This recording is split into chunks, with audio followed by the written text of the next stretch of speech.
Start. आइए नया item देखिए, रेडीमेड बच्चा। हाँ दिखा रहे हैं, खाली फूक मारना है, 2 बार हाथ सटाएगा, ये पापा कहेगा, मुट्ठी बनकर खोली और रोना चालू हो जाएगा।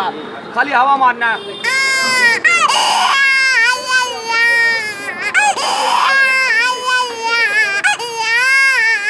और ये 2 बार ये चपकाइए, पापा पापा आया।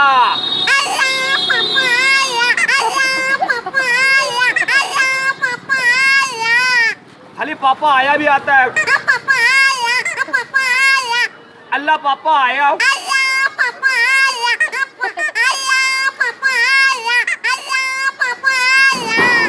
चाचा भी है।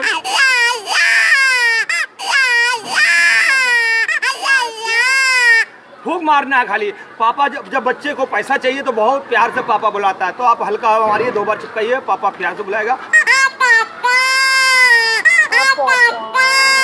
पापा नहीं सुन रहे, बच्चे को गुस्सा आ गया, तेजी हवा करिए, फिर 2 बार चिपकाइए, गुस्से में पापा बुलाएगा।